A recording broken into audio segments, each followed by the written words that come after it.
So இன்றைக்கி நம்ம பார்க்கக்கூடிய டாபிக் வந்து பார்த்திங்கன்னா ஜென்ரல் தமிழை பொறுத்த வரையும் யூனிட் 7ல் பாவேந்தர் பாரதிதாசன் அப்படின்ற டாபிக் தான் பார்க்க போகிறோம். ஸோ ரொம்ப ரொம்ப முக்கியமான டாபிக். இந்த டாப்பிக்லேருந்து கேள்விகள் இல்லாத கொஸ்டின் பேப்பரே கிடையாது. ஸோ அந்தளவுக்கு முக்கியமான டாபிக். ஓகேங்களா? ஸோ பாரதிதாசனோட இயற்பெயர் வந்து என்ன அப்படின்னு சொல்லி பார்த்தீங்கன்னா கனக சுப்ரத்தினம். ஓகேங்களா? இவருடைய பெற்றோர் பெயர் வந்து பார்த்தீங்கன்னா இவருடைய தந்தையார் பேர் வந்து கனக சபை, இவருடைய தாயார் வந்து பார்த்தீங்கன்னா லக்ஷ்மி அம்மையார். ஓகேங்களா? இவருடைய மனைவி பேர் வந்து பார்த்தீங்கன்னா பழனி. இவர் வந்து புதுச்சேரியில் பிறந்தவர். முக்கியமாக 16 வயசுலேயே வந்து பார்த்தீங்கன்னா புதுவை அரசு கல்லூரியில் பேராசிரியராக இருந்திருக்கார். இவருடைய காலம் வந்து பார்த்தீங்கன்னா 29/4/1891 பிறந்திருக்காரு. 21/4/1964 இறந்திருக்கார். ஸோ இதெல்லாம் வந்து பார்த்தீங்கன்னா பாரதிதாசனோட வாழ்க்கை குறிப்புகள். ஓகேங்களா? ஸோ அடுத்ததாக வந்து பார்த்தீங்கன்னா பாரதிதாசனோட சிறப்பு பெயர்கள். ஸோ பாரதிதாசனை வந்து பார்த்தீங்கன்னா பாவேந்தர் அப்படின்னு அழைச்சிருக்காங்க. அதுக்கப்புறம் புதுவை குயில், பகுத்தறிவு கவிஞர், இயற்கை கவிஞர் அப்படின்லாம் அழைச்சிருக்காங்க. ஓகேங்களா? அறிஞர் அண்ணா வந்து பார்த்தீங்கன்னா பாரதிதாசனை புரட்சி கவி அப்படின்னு அழைச்சிருக்காரு. பெரியார் வந்து பார்த்தீங்கன்னா பாரதிதாசனை புரட்சி கவிஞர் அப்படின்னு அழைச்சிருக்காரு. அதே மாதிரி நம்ம தமிழ்நாட்டோட ரசூல் கம்சதேவ் அப்படின்னு அழைக்கப்பட்டவர் வந்து பார்த்தீங்கன்னா பாரதிதாசன் தான். இந்த ரசூல் கம்சதேவ் அப்படின்றவர் யாருன்னா உருசிய நாட்டோட மிகப்பெரிய கவிஞர் தான் வந்து பார்த்தீங்கன்னா இந்த ரசூல் கம்சதேவ் அப்படின்றவர். ஸோ அவரை கம்பேர் பண்ணி வந்து பார்த்தீங்கன்னா நம்ம தமிழ்நாட்டோட ரசூல் கம்சதேவ் அப்படின்னு சொல்லிட்டு பாரதிதாசனை அழைக்கிறாங்க. ஓகேங்களா? இந்த ரசூல் கம்சதேவோட வரிகள் வந்து இங்கே கொடுத்துருக்காங்க. நாளை என் தாய்மொழி சாகுமானால் இன்றே நான் இறந்து விடுவேன் அப்படின்னு சொன்னது வந்து யாருன்னு சொல்லி பார்த்தீங்கன்னா ரசூல் கம்சதேவ். ஸோ இதை கூட வந்து பார்த்தீங்கன்னா எக்ஸாம் பாயிண்ட் ஆஃப் வியூவில் கேட்கலாம். ஓகேங்களா? அதே மாதிரி நம்ம தமிழ்நாட்டின் ரசூல் கம்சதேவ் என்று அழைக்கப்பட்டவர் வந்து யார் அப்படின்னு கூட கேட்கலாம். ஓகேங்களா? ஸோ பாரதிதாசன். ஸோ அடுத்ததான் வந்து பார்த்தீங்கன்னா புனைப்பெயர்கள். புனைப்பெயர்கள் அப்படின்றது எழுத்தாளர்கள் வந்து அவங்களே பெயர் சூட்டிப்பாங்க. ஓகேங்களா? ஸோ அதுதான் புனைப்பெயர்கள் அப்படின்னு சொல்கிறது. ஸோ அந்த வகையில் பாரதிதாசன் வந்து பார்த்தீங்கன்னா பல்வேறு புனைப்பெயர்களில் தனது கவிதைகளை எழுதி வெளியிட்டிருக்காரு. ஸோ அந்த வகையில் வந்து பார்த்தீங்கன்னா பாரதிதாசனோட புனைப்பெயர்கள் வந்து கண்டெழுதுவோன், கிறுக்கன், கிண்டல்காரன், பாரதிதாசன். ஸோ இதெல்லாம் வந்து பார்த்தீங்கன்னா பாரதிதாசனோட புனைப்பெயர்கள். ஓகேங்களா? ஸோ அடுத்ததாக பாரதிதாசன் இயற்றிய நூல்கள் வந்து என்னென்ன அப்படின்றத பார்க்க போகிறோம். ஓகேங்களா? ஸோ ஃபஸ்ட்டு வந்து குடும்ப விளக்கு. ஸோ குடும்ப விளக்கு அப்படின்றது கற்ற பெண்களோட சிறப்பை பற்றி சொல்லக்கூடியது, கற்றறிந்த பெண்களோட சிறப்பை பற்றி சொல்லக்கூடியது. அதுக்கப்புறம் பாண்டியன் பரிசு, சேரதாண்டவம், இருண்ட வீடு, தமிழச்சியின் கத்தி, பிசிராந்தையார், குறிஞ்சித்திட்டு, அழகின் சிரிப்பு. ஸோ அழகின் சிரிப்பு அப்படின்றது இயற்கையை வர்ணிக்கிறது தான் வந்து பார்த்திங்கன்னா அழகின் சிரிப்பு அப்படின்றது. அதுக்கப்புறம் இசையமுது, இளைஞர் இலக்கியம், திருக்குறள் உரை, மணிமேகலை வெண்பா, காதல் நினைவுகள், கலைக்கூத்தியின் காதல், அமைதி, சௌமியன், நல்ல தீர்ப்பு, தமிழ் இயக்கம், காதலா கடமையா, சஞ்சீவி பர்வதத்தின் சாரல், இரண்யன் அல்லது இணையற்ற வீரன், எதிர்பாராத முத்தம், கண்ணகி புரட்சி காவியம், தமிழ் இயக்கம். ஸோ இந்த தமிழ் இயக்கம் அப்படின்ற நூல் இருக்குது பார்த்தீங்களா, இது வந்து ஒரே இரவில் எழுதப்பட்ட நூல். ஓகேங்களா? இதை கூட வந்து பார்த்தீங்கன்னா எக்ஸாமில் கேட்கலாம். அதாவது பாரதிதாசன் எழுதிய நூல்களில் ஒரே இரவில் எழுதி முடிக்கப்பட்ட நூல் வந்து எது அப்படின்னு கூட கேட்கலாம். ஓகேங்களா? தமிழ் இயக்கம். ஸோ இதெல்லாம் வந்து பார்த்தீங்கன்னா பாரதிதாசனோட நூல்கள். ஸோ இதெல்லாம் எக்ஸாம் பாயிண்ட் ஆஃப் வியூவில் வந்து பார்த்தீங்கன்னா பொருந்தாதது எது, அதுக்கப்புறம் சரியானது எது, தவறானது எது அப்படின்னு சொல்லிட்டு கேட்குறதுக்கு வாய்ப்பு இருக்குது. ஓகேங்களா? 3 நூல்கள் கொடுத்துட்டு ஒரு நூல் வந்து பார்த்தீங்கன்னா வேறு ஒரு நூல்லேருந்து எடுத்து கொடுத்துருப்பாங்க. ஸோ அதை வந்து எது பொருந்தாமல் இருக்குது அப்படின்ற மாதிரியான கேள்விகள் வந்து கேட்குறதுக்கு வாய்ப்பு இருக்குது. ஸோ இது எல்லா நூல்களையும் பார்த்து வச்சுக்கோங்க. ஓகேங்களா? ஸோ அடுத்ததாக வந்து பார்த்தீங்கன்னா பாரதிதாசனோட உரைநடை நூல்கள். உரைநடை நூல்களை பொறுத்தவரையும் திருக்குறளுக்கு வந்து பார்த்தீங்கன்னா உரை எழுதியிருக்காரு. சஞ்சீவி பர்வதத்தின் சாரல் அப்படின்றது வந்து பார்த்தீங்கன்னா அவருடைய உரைநடை நூல்களில் ஒன்று. ஓகேங்களா? ஸோ அடுத்ததாக வந்து பார்த்தீங்கன்னா பாரதிதாசனோட நாடகங்கள் பற்றி பார்க்க போகிறோம். சரிங்களா? சௌமியன், நல்ல தீர்ப்பு, பிசிராந்தையார், சத்திமுற்ற புலவர், அமைதி ஊமை, இரண்யன் அல்லது இணையற்ற வீரன், சௌமியன், படித்த பெண்கள், இன்பக்கடல், நல்ல தீர்ப்பு, அம்மைச்சி, ரஸ்புடின், அமைதி. ஸோ இதெல்லாம் வந்து பார்த்தீங்கன்னா பாரதிதாசனோட நாடகங்கள். ஓகேங்களா? இதில் பிசிராந்தையார் அப்படின்ற நாடகத்துக்கு சாகித்ய அகாடமி விருது வந்து கிடச்சிருக்கு. எப்போன்னு சொல்லி பார்த்தீங்கன்னா 1969. ஓகேங்களா? ஸோ இதெல்லாம் எக்ஸாம் பாயிண்ட் ஆஃப் வியூவில் ரொம்ப ரொம்ப முக்கியம். ஸோ அது மட்டும் இல்லாமல் இதை வேறு மாதிரியும் கேட்பாங்க. ஓகேங்களா? ஸோ கீழே கொடுக்கப்பட்டிருக்கிறதுல பாரதிதாசன் நாடகங்களில் பொருந்தாதது எது அப்படின்னு கூட கேட்கலாம். ஓகேங்களா? அதனால் பாரதிதாசன் நாடகங்கள் அப்படின்றதுல என்னென்னலாம் வருது அப்படின்றத பார்த்து வச்சுக்கோங்க. ஓகேங்களா? ஸோ அடுத்ததாக பாரதிதாசன் நடத்திய இதழ்கள் வந்து பார்க்க போகிறோம். ஓகேங்களா? 2 இதழ்கள் வந்து நடத்தியிருக்காரு. ஸோ அதில் முதல்ல தொடங்கினது வந்து பார்த்திங்கன்னா முல்லை அப்படின்ற இதழ் தான். ஓகேங்களா? இரண்டாவதாக வந்து பார்த்திங்கன்னா குயில் அப்படின்ற இதழ் வந்து தொடங்கியிருக்காரு. ஓகேங்களா? ஸோ அடுத்ததாக பாரதிதாசனோட முக்கியமான தகவல் வந்து பார்க்க போகிறோம். ஓகேங்களா? ஸோ பாரதிதாசன் அவருடைய தொடக்க கல்வியை யார்கிட்ட வந்து கற்றுக்கிறாரு அப்படின்னு சொல்லி பார்த்தீங்கன்னா திருப்புலி சாமியார் அப்படின்றவர்கிட்ட கற்றுக்கிறாரு. இவர் வந்து தமிழ் வந்து யார்கிட்ட கற்றுக்கிட்டாரு அப்படின்னு சொல்லி பார்த்தீங்கன்னா பூவா பெரியசாமி அப்படின்றவர்கிட்ட கற்றுக்கிறாரு. ஓகேங்களா? இவருடைய 16 வயசுலேயே புதுவை அரசு கல்லூரியில் பேராசிரியராக பணியாற்றியிருக்கார். பாரதியார் மீது கொண்ட பற்றின் காரணமாக இவருடைய பெயரை வந்து பார்த்தீங்கன்னா பாரதிதாசன் அப்படின்னு சொல்லி மாற்றி வச்சுக்கிறாரு. முக்கியமாக இவர் வந்து பார்த்தீங்கன்னா தமிழ், ஃப்ரெஞ்சு, ஆங்கிலம் ஆகிய மொழிகளில் புலமை பெற்றவராக இருந்திருக்கார். ஓகேங்களா? இவருடைய நூல்களில் வந்து பார்த்தீங்கன்னா அகவல், எண் சீர்விருத்தம், அறுசீர்விருத்தம் இதெல்லாம் வந்து பார்த்தீங்கன்னா அதிகமாக பயன்படுத்தியிருப்பாங்க. ஸோ வடமொழியில் எழுதப்பட்ட பில்கணியம் அப்படின்ற நூலை தழுவி தான் புரட்சி கவி அப்படின்ற நூலை பாரதிதாசன் எழுதியிருக்கார். ஓகேங்களா? ஸோ எந்த ஆண்டு அப்படின்னு சொல்லி பார்த்தீங்கன்னா 1937. ஓகேங்களா? ஸோ இதை வந்து எக்ஸாம் பாயிண்ட் ஆஃப் வியூவில் எப்படி கேட்பாங்க, பில்கணியம் அப்படின்ற நூலை தழுவி எழுதப்பட்ட நூல் வந்து எது அப்படின்னு கேட்கலாம். ஸோ பாரதிதாசன் யார் மீது கொண்ட பற்றின் காரணமாக அவருடைய பேரை வந்து மாற்றிக்கிட்டாரு அப்படின்னு சொல்லி கேட்கலாம். ஸோ பாரதிதாசன் தமிழ் பயின்றது வந்து யாருக்கிட்ட அப்படின்னு கேட்கலாம். அதே மாதிரி பாரதிதாசன் தொடக்க கல்வி யார்கிட்ட வந்து கற்றுக்கிட்டாரு அப்படின்ற மாதிரி கேட்கலாம். ஓகேங்களா? ஸோ இதெல்லாம் எக்ஸாம் பாயிண்ட் ஆஃப் வியூவில் நோட் பண்ணிங்க. ஸோ அடுத்ததாக பாரதியாரோட வேண்டுகோளுக்கிணங்க பாரதிதாசன் வந்து பார்த்தீங்கன்னா ஒரு பாடல் வரிகளை எழுதியிருக்கார். அது என்ன பாடல் வரிகள் அப்படின்னு சொல்லி பார்த்தீங்கன்னா எங்கெங்கோ காணிலும் சக்தியடா தம்பி 7 கடல் அவள் வண்ணமடா அப்படின்ற வரிகள் தான். இந்த வரிகளை பாரதியார் கேட்ட உடனே என்ன பண்ணார் அப்படின்னு சொல்லி பார்த்தீங்கன்னா அவருடைய கவிதா மண்டலத்தை சேர்ந்த கனக சுப்பரத்தினம் அப்படின்றவர் தான் இந்த பாடல் வரிகளை எழுதியிருக்காரு அப்படின்னு சொல்லிட்டு இந்த பாடல் வரிகளை சுதேசிமித்ரன் அப்படின்ற இதழுக்கு அனுப்பிச்சி வச்சார். யார்? பாரதியார் வந்து பார்த்தீங்கன்னா சுதேசிமித்ரன் அப்படின்ற இதழுக்கு அனுப்பிச்சி வச்சிருக்கார். ஓகேங்களா?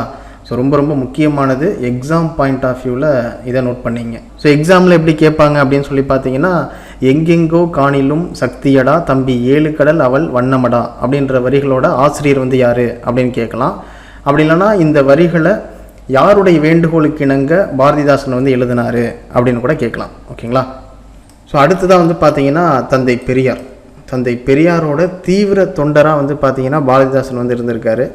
திராவிட இயக்கத்தின் மீது ஈடுபாடு கொண்டவராக இருந்திருக்கார். இதன் காரணமாக தான் வந்து பார்த்தீங்கன்னா கடவுள் மறுப்பு, சாதி மறுப்பு, மத எதிர்ப்பு, ஸோ இது சம்பந்தமான பாடல்கள்லாம் அவரை எழுதுறதுக்கு தோன்றுனுச்சு. ஓகேங்களா? தன்மான இயக்கத்தின் சிறந்த பாவலர் அப்படின்னு சொல்லிட்டு பெரியாரால் பாராட்ட பெற்றவர் வந்து பார்த்தீங்கன்னா பாரதிதாசன் தான். ஓகேங்களா? எக்ஸாம் பாயிண்ட் ஆஃப் வியூவில் ரொம்ப ரொம்ப முக்கியம். தன்மான இயக்கத்தின் சிறந்த பாவலர் என்று பாரதிதாசனை புகழ்ந்தவர் அல்லது பாராட்டியவர் யார் அப்படின்னு சொல்லி கேட்டாங்கன்னா பெரியார். ஓகேங்களா? ஸோ தந்தை பெரியாரோட பகுத்தறிவு சிந்தனைகளை கவிதை வடிவில் சொன்னவர் வந்து பார்த்தீங்கன்னா பாரதிதாசன். ஓகேங்களா? ஸோ அடுத்ததாக அறிஞர் அண்ணா. அதாவது பாரதிதாசனோட நூல்கள், ஸோ அவரை பற்றின செய்திகளை கண்டு நாவலர் சோமசுந்தர பாரதியார் அப்படின்றவரோட தலைமையில் அறிஞர் அண்ணா வந்து என்ன பண்ணுறாரு, பாரதிதாசனுக்கு புரட்சி கவி அப்படின்ற பட்டத்தை வழங்குறாரு. அது மட்டும் இல்லாமல் 25,000 ரூபா பணமும் நன்கொடையாக வழங்கியிருக்காரு. ஓகேங்களா? ஸோ எப்போன்னு சொல்லி பார்த்தீங்கன்னா 1946. ஸோ பாரதிதாசனுக்கு புரட்சி கவி அப்படின்ற பட்டம் யாரால் வழங்கப்பட்டது அப்படின்னு சொல்லி கேட்கலாம். ஸோ எந்த ஆண்டு வழங்கப்பட்டது அப்படின்னும் கேட்கலாம். ஓகேங்களா? அதுக்கப்புறம் ராமசாமி அப்படின்றவரோட படம் தான் வந்து பார்த்தீங்கன்னா ராமானுஜர் அப்படின்ற படம். ஸோ அந்த படத்தில் வந்து பாரதிதாசன் வந்து பார்த்தீங்கன்னா திரைப்பட பாடல் வந்து எழுதுகிறார். ஓகேங்களா? ஸோ பாரதிதாசன் வந்து பார்த்தீங்கன்னா நகைச்சுவை உணர்வு கொண்டவர். ஸோ அவருடைய உடலை வந்து ஆரோக்கியமாக பார்த்துக்கக்கூடியவர். சிலம்பம், குத்து சண்டை, குஸ்தி, ஸோ இதெல்லாம் கூட அவருக்கு தெரியும். ஓகேங்களா? அதே மாதிரி வீடு அப்படின்னு இருந்துச்சுன்னா கோழி, புறா, பசு இந்த 3ம் கண்டிப்பாக இருக்கணும் அப்படின்னு சொன்னவர் வந்து பார்த்தீங்கன்னா பாரதிதாசன் தான். ஓகேங்களா?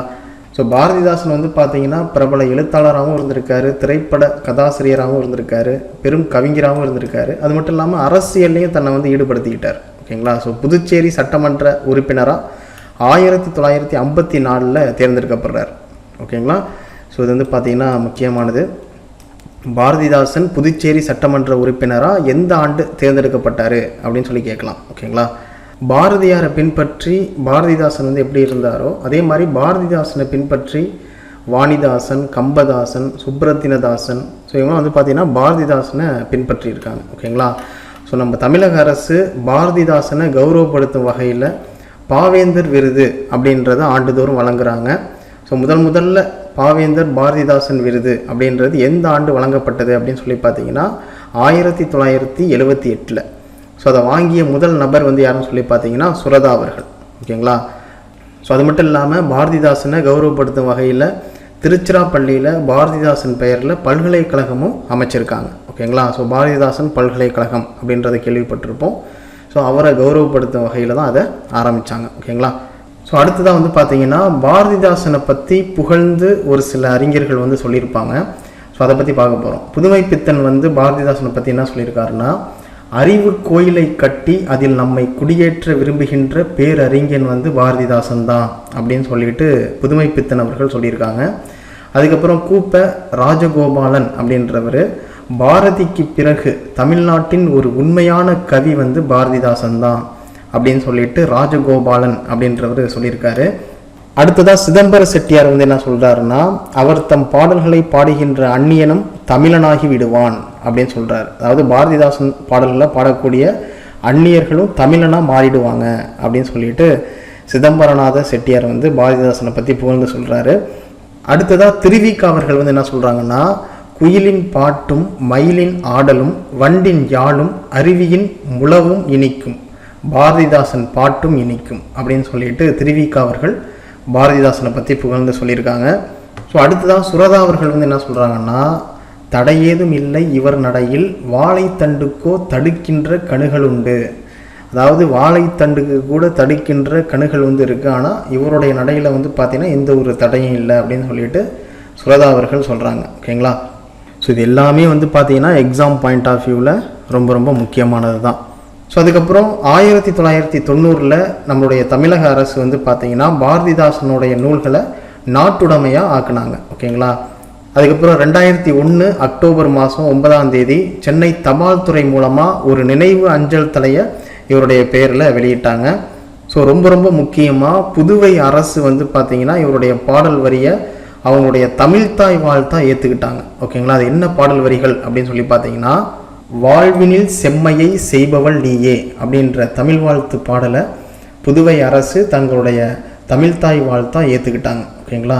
ஸோ இதெல்லாம் ரொம்ப ரொம்ப முக்கியம், நோட் பண்ணிங்க. ஸோ இதுவரையும் பாரதிதாசனோட முக்கியமான தகவல் வந்து பார்த்தோம். ஸோ அடுத்ததாக பாரதிதாசனோட முக்கியமான பாடல் வரிகள் வந்து பார்க்க போகிறோம். ஓகேங்களா. ஸோ முதல் பாடல் வரிகள் வந்து பார்த்தீங்கன்னா 6th ஸ்டாண்டர்ட் டேர்ம் 1 இன்பத்தமிழ் அப்படின்ற செயல் பகுதியில் கொடுத்துருக்காங்க.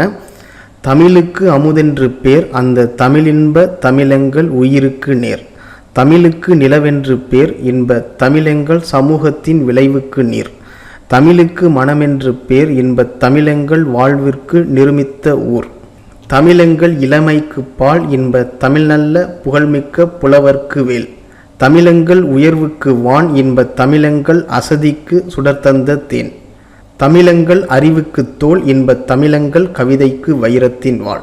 ஸோ இந்த பாடல் வரிகளை பொறுத்தவரையும் தமிழை ஒரு சில சிறப்புகளோடு வந்து பார்த்திங்கன்னா ஒப்பிட்டிருப்பாங்க. ஓகேங்களா. ஸோ தமிழை வந்து பார்த்திங்கன்னா அமுதத்தோடு ஒப்பிட்டிருப்பாங்க. அமுதம் வந்து எவ்வளோ சுவையாக இருக்கும் அது மாதிரி தான் தமிழும் இருக்கும் அப்படின்னு சொல்லியிருப்பாங்க. ஸோ தமிழ் வந்து பார்த்திங்கன்னா நிலவு போன்றது, அதே மாதிரி மக்களோடு ஒப்பிட்டிருக்காங்க. அதே மாதிரி நறுமணம் கொண்டது. ஓகேங்களா. ஸோ நறுமணம் வந்து எப்படி இருக்கும், நல்லா வாசனையாக இருக்கும்ல, எல்லாருக்கும் பிடிக்கும் வகையில் இருக்கும்ல. ஸோ அது மாதிரி தான் தமிழும் அப்படின்னு சொல்கிறாங்க. ஸோ அதே மாதிரி நம்ம இளமையாக இருக்கிறதுக்கு காரணம் வந்து பார்த்திங்கன்னா பால் வந்து ஒரு முக்கிய காரணமாக இருக்குது. ஓகேங்களா. ஸோ அது மாதிரி தான் தமிழும் அப்படின்னு சொல்கிறாங்க. அதே மாதிரி புலவர்களுக்கு வேளாக இருக்கக்கூடியது வந்து பார்த்திங்கன்னா தமிழ் தான். ஓகேங்களா. அதே மாதிரி நம்ம அசதியாக இருக்கோம், அப்போ வந்து பார்த்திங்கன்னா தேன் சாப்பிட்டோம் அப்படின்னா நம்ம சுறுசுறுப்பாக ஆகிடும். ஓகேங்களா. அது மாதிரி தான் தமிழும். நம்ம அசதியாக இருக்கும்போது நம்ம தமிழ் படிக்கிறோம் அப்படின்னா நம்ம வந்து சுறுசுறுப்பாக ஆகிடுவோம் அப்படின்னு சொல்லிட்டு தேனோடு வந்து ஒப்பிடுறாங்க. ஸோ வைரத்தோடு வந்து பார்த்திங்கன்னா ஒப்பிடுறாங்க. ஓகேங்களா. ஸோ இந்த பாடல் வரிகளை பொறுத்தவரையும் தமிழை வந்து பார்த்திங்கன்னா மற்ற சிறப்புகளோட ஒப்பிட்டு சொல்லியிருப்பாங்க. ஓகேங்களா. இதில் இருக்கக்கூடிய சொல்லும் பொருளை மட்டும் பார்த்துக்கோங்க, அதுவே போதும். பாடல் வரிகளை பொறுத்தவரையும் தமிழுக்கு அமுதென்று பேர் அந்த தமிழின்ப தமிழங்கள் உயிருக்கு நேர், ஸோ அப்படின்ற வரிகளை பார்த்துக்கோங்க. ஓகேங்களா. ஸோ அடுத்ததான் வந்து பார்த்தீங்கன்னா 9th ஸ்டாண்டர்ட் டேர்ம் 2 குடும்ப விளக்கு அப்படின்ற டாப்பிக்கில் இருக்கக்கூடிய செயல் பகுதி தான் பார்க்க போகிறோம். ஓகேங்களா. ஸோ கல்வி இல்லாத பெண்கள் கலர் நிலம் அந்நிலத்தில் புல் விளைந்திடலாம், நல்ல புதல்வர்கள் விளைதல் இல்லை. கல்வியை உடைய பெண்கள் திருந்திய கலனி அங்கே, நல்லறிவு உடைய மக்கள் விளைவது நவிலவோ நான் அப்படின்னு சொல்கிறாங்க. ஸோ இந்த பாடல் வரிகளை பொறுத்தவரையும் கல்வி அறிவு இல்லாத பெண்கள் வந்து எப்படி இருப்பாங்க அப்படின்னா, கலர் நிலம் அப்படின்னா எதற்கும் பிரயோஜனப்படாத நிலம் வந்து எப்படி இருக்கும், ஸோ அது மாதிரி தான் இருப்பாங்க. ஓகேங்களா. ஸோ கல்வி அறிவோடு இருக்கக்கூடிய பெண்கள் வந்து எப்படி இருப்பாங்கன்னா, ஸோ அவங்களும் முன்னேறி அவங்க சுற்றி இருக்கக்கூடிய சமூகமும் முன்னேறும் அப்படின்றது தான் இந்த பாடல் வரிகளில் சொல்லியிருக்காங்க. ஓகேங்களா. ஸோ அதே மாதிரி சமைப்பது பெண்களுக்கு தவிர்க்கவோனா கடமை என்றும், சமைத்திடும் தொழிலோ நல்ல தாய்மார்க்கே தக்கது என்றும், தமிழ் திரு நாடு தன்னில் இருக்குமோ சட்டம் தன்னை இமை போல நீக்க வேண்டும், பெண் கல்வி வேண்டும் யாண்டும் அப்படின்னு சொல்கிறாங்க. அதாவது அந்த காலத்துலேருந்து வந்து பார்த்திங்கன்னா பெண்களுக்கு வந்து சமைக்கிறது வந்து ஒரு கடமையாகவும், அதே மாதிரி அது வந்து ஒரு தொழிலாகவும் தாய்மார்கள் வந்து கண்டிப்பாக சமைக்கணும் அப்படின்ற மாதிரி சொல்லிகிட்டே வராங்கல்ல. ஸோ அது மாதிரி இல்லாமல் பெண் கல்வி அவசியம் அப்படின்றத எல்லாரும் உணரணும் அப்படின்றது தான் இந்த பாடல் வரிகளில் சொல்கிறாங்க. ஓகேங்களா. ஸோ பொதுவாக குடும்ப விளக்கு அப்படின்னாலே வந்து பார்த்திங்கன்னா கற்றறிவு பெற்ற பெண்களோட சிறப்பை பற்றி சொல்லக்கூடியது தான் குடும்ப விளக்கு அப்படின்றது. ஓகேங்களா. ஸோ அடுத்ததான் வந்து பார்த்திங்கன்னா 7th ஸ்டாண்டர்ட் டேர்ம் 2ல் செகண்ட் லெசனில் இருக்கக்கூடிய இன்பத்தமிழ் கல்வி அப்படின்ற டாபிக் தான் பார்க்க போகிறோம். ஸோ இந்த பாடல் வரிகளை பொறுத்த வரையும் கல்விக்கு முக்கியத்துவம் வந்து கொடுத்துருப்பாங்க. ஓகேங்களா. ஏட்டெடுத்தேன் கவி ஒன்று வரைந்திட என்னை எழுதென்று சொன்னது வான். அதாவது கவிஞர் வந்து பார்த்திங்கன்னா ஒரு கவிதை எழுதுறதுக்காக ஏட்டெடுக்கிறாரு. ஸோ அந்த நேரத்தில் அங்கே இருக்கக்கூடிய இயற்கை வந்து பார்த்திங்கன்னா என்னை பற்றி எழுது அப்படின்னு சொல்லுது. ஓகேங்களா. அங்கே இருக்கக்கூடிய வானம், அங்கே இருக்கக்கூடிய நீரோடை, அதுக்கப்புறம் தாமரை பூக்கள், அங்கே இருக்கக்கூடிய மயில், இதெல்லாம் வந்து பார்த்திங்கன்னா எங்களை பற்றி எழுதுங்க அப்படின்னு சொல்லிட்டு அந்த கவிஞர்கிட்ட சொல்கிறதா இவர் வந்து பார்த்திங்கன்னா கற்பனையாக நம்மள்கிட்ட சொல்கிறாரு. ஓகேங்களா. ஆனால் இவருக்கு இன்னொரு எண்ணமும் தோணுது. அது என்னென்னா, ஸோ நம்ம தமிழ்நாட்டு மக்கள் இன்னும் அறியாமையில் தான் இருக்காங்க. நிறைய பேர் வந்து பார்த்திங்கன்னா தமிழ் கல்வி கற்றுக்காமல் இருக்காங்க. ஸோ எல்லோரும் தமிழ் கற்றவர்களாக ஆகணும் அப்படின்றது தான் இந்த பாடல் வரிகளில் சொல்கிறாங்க. ஓகேங்களா. ஸோ எக்ஸாம் பாயிண்ட் ஆஃப் வியூவில் ஏடெடுத்தேன் கவி ஒன்று, அதுக்கப்புறம் ஆடுமயில் நிகர், இன்னலிலே தமிழ்நாடு அப்படின்னு சொல்லி இந்த பாடல் வரிகள்லாம் பார்த்து வச்சுக்கோங்க. ஸோ இதிலேருந்து தான் வந்து பார்த்திங்கன்னா மேக்ஸிமம் கேள்விகள் வந்து கேட்பாங்க. ஓகேங்களா. ஸோ அடுத்ததாக வந்து பார்த்தீங்கன்னா 6th ஸ்டாண்டர்ட் ஓல்டு புக்கில் டேர்ம் 2ல் வந்து பார்த்தீங்கன்னா இசையமுது அப்படின்ற டாபிக் இருக்கும். ஸோ இந்த டாப்பிக்கை பொறுத்த வரையும் மலையோட பெருமையை பற்றி சொல்லியிருப்பாங்க. ஓகேங்களா. ஸோ தலையா வெப்பம் தலைக்கவும் மெய் தாங்கா வெப்பம் நீங்கவும் உழவார் எல்லாம் மலை போல் எருதை ஓட்டி பொன்னேர் பூட்டவும். அதாவது தலையா வெப்பம் அப்படின்றது குறையாத வெப்பம். ஓகேங்களா. ஸோ வெப்பம் வந்து குறையவே இல்லை அப்படின்னா அந்த நேரத்தில் நமக்கு என்ன தேவைப்படும், மழை தான் தேவைப்படும். ஓகேங்களா. ஸோ தலையா வெப்பம் தலைக்கவும் மெய் தாங்கா வெப்பம் நீங்கவும் நமக்கு என்ன வேணும், மழை வந்து வேணும். அதே மாதிரி உழவர் எல்லாம் மலை போல் எருதை ஓட்டி பொன்னேர் பூட்டவும். நேர் பூட்டம்னா ஏர் பூட்டவும்னு அர்த்தம். ஓகேங்களா. ஏர் வந்து யார் ஓட்டுவா, உழவர்கள் தான் ஓட்டுவாங்க. ஓகேங்களா. உழவர்கள் வந்து ஏர் ஓட்டணும் அப்படின்னா மழை வந்து தேவை. ஓகேங்களா. ஸோ அதுதான் சொல்கிறாங்க, குறையாத வெப்பத்துக்கும் வந்து பார்த்திங்கன்னா மழை தான் தேவை. அதே மாதிரி உழவர்கள் வந்து ஏர் ஓட்டணும் அப்படின்னா அதற்கும் மழை தான் தேவை. ஓகேங்களா. ஸோ அந்த மலையோட சிறப்பை பற்றி வந்து பார்த்திங்கன்னா இந்த பாடல் வரிகளில் சொல்லியிருக்காங்க. ஓகேங்களா. ஸோ மலையோட சிறப்பு அப்படின்னு வந்தாலே என்னது, பாரதிதாசன் தான். சரிங்களா. ஸோ அடுத்து வந்து பார்த்தீங்கன்னா 7th ஸ்டாண்டர்ட் ஓல்டு புக்கில் டேர்ம் 3ல் எங்கள் தமிழ் அப்படின்னு சொல்லிட்டு ஒரு டாபிக் இருக்கும். அதில் இனிமை தமிழ் மொழி எமது எமக்கு இன்பம் தரும்படி வாய்த்தல் அமுது அப்படின்ற வரிகள் இருக்குது பார்த்தீங்களா. ஸோ இதை பார்த்துக்கோங்க. அதுக்கப்புறம் 8th ஸ்டாண்டர்ட் டேர்ம் 2ல் 3rd லெசன் விழுதும் வேறும் அப்படின்னு சொல்லிட்டு இருக்கும். அதில் தூளம் போல் வளர்கிளைக்கு விழுதுகள் தூண்கள் தூண்கள் அப்படின்றது. ஓகேங்களா. அந்த தூண்கள் தூண்கள் அப்படின்னு வந்தாலே பாரதிதாசன் தான். ஓகேங்களா. அதுக்கப்புறம் 8th ஸ்டாண்டர்ட் ஓல்டு புக்கில் புக் பேக்கில் வந்து கொடுத்துருப்பாங்க, கிளையின்றி பாம்பு தொங்க விழுதென்று குரங்கு தொட்டு அப்படின்ற வரிகள். ஸோ இதையும் பார்த்துக்கோங்க. அதுக்கப்புறம் கடைசியாக தமிழ் வளர்ச்சி 10th ஸ்டாண்டர்ட் ஓல்டு புக்கில் தமிழ் வளர்ச்சி அப்படின்ற செயல் பகுதியில் வந்து பார்த்தீங்கன்னா, எளிய நடையில் தமிழ் நூல் எழுதிட வேண்டும், இலக்கண நூல் புதிதாக இயற்றுதல் வேண்டும். ஸோ இந்த வரிகள் வந்து பார்த்திங்கன்னா ரொம்ப ரொம்ப முக்கியம். ஸோ இதை பார்த்துக்கோங்க. ஓகேங்களா. ஸோ அடுத்ததான் வந்து பார்த்திங்கன்னா மேற்கோள்கள். ஸோ இதில் இருக்கக்கூடிய அனைத்துமே வந்து பார்த்திங்கன்னா ரொம்ப முக்கியமான வரிகள். ஓகேங்களா. ஸோ நல்ல குடும்பம் பல்கலைக்கழகம், எங்கள் வாழ்வும் எங்கள் வளமும், மங்காத தமிழென்று சங்கே முழங்கு. ஸோ தமிழை பழித்தவனை தாய் தடுத்தாலும் விடாதே, தமிழுக்கு அமுதென்று பேர், இன்ப தமிழெங்கள் உயிருக்கு நேர். அடுத்தது கல்லாரை காணுங்கால் கல்வி நல்கா, கசடர்க்கு தூக்குமரம் அங்கே உண்டாம். ஸோ கல்வி அறிவோடு இருக்கணும் அப்படின்றதுக்காக இந்த வரிகளை வந்து சொல்கிறாங்க. அதுக்கப்புறம் எல்லாருக்கும் எல்லாம் என்று இருப்பதான இடம் நோக்கி நகர்கிறது இந்த வயம் அப்படின்றது. அதுக்கப்புறம் நீளமான ஆடைக்குள் உடல் மறைத்து நிலாவென்று காட்டுகின்றாய் அப்படின்ற வரிகள். இதெல்லாம் வந்து பார்த்திங்கன்னா பாரதிதாசன் அவர்களுடைய மேற்கோள்கள். ஸோ கண்டிப்பாக எக்ஸாம் பாயிண்ட் ஆஃப் வியூவில் இந்த வரிகள்லாம் ரொம்ப ரொம்ப முக்கியம். ஓகேங்களா?